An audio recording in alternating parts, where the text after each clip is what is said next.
বন্ধুরা, আজকে ভিডিওটা এড়িয়ে যাবেন না, মনোযোগ দিয়ে শুনবেন। ইতিমধ্যে আপনারা জেনে গেছেন যে বিহারে নির্বাচন কমিশন ভোটার রিভেরিফিকেশনের কাজ শুরু করেছে।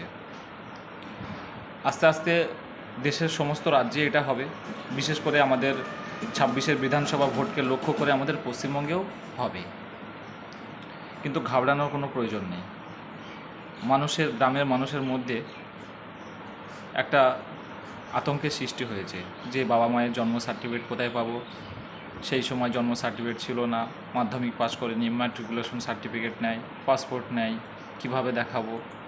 এবং বিভিন্ন ইউটিউবাররা এমনভাবে ভিডিও করছেন যেন আজকেই পশ্চিমবঙ্গের রিভেরিফিকেশনের কাজ শুরু হয়ে গেছে,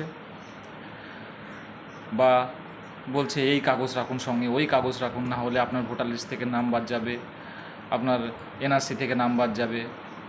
আতঙ্কিত হবেন না, আগে বিষয়টা বুঝুন। ধরুন যে পশ্চিমবঙ্গে রিভেরিফিকেশনের কাজ শুরু হয়ে গেল। এখানে কি বলছে, 2003 সালে যাদের ভোটার লিস্টে নাম আছে তাদেরকে কোনো নথি পুনরায় আর জমা করতে হবে না।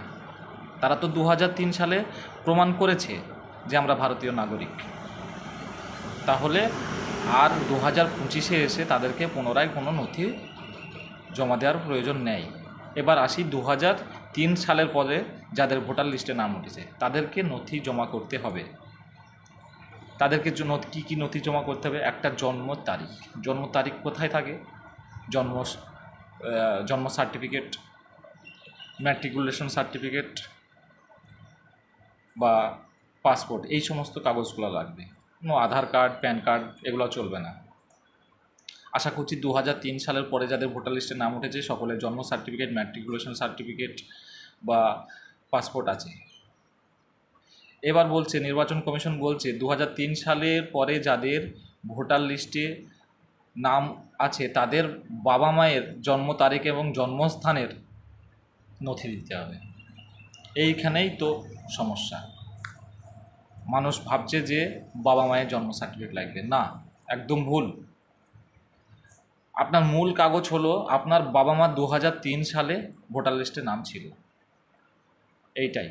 আপনার যখন বাবা মায়ের ডকুমেন্টস চাবে তখন আপনি ওই 2003 সালের ভোটার লিস্টের হার্ড কপিটা দিয়ে দেবেন, তাহলে হয়ে গেল। কারণ আপনি তো আর আকাশ থেকে পড়েননি। আপনার বাবা মা তো 2003 সালে একবার প্রমাণ করেছে যে আমরা ভারতীয় নাগরিক, তাহলে আপনিও তো ভারতীয় নাগরিক তাদের সন্তান হয়ে।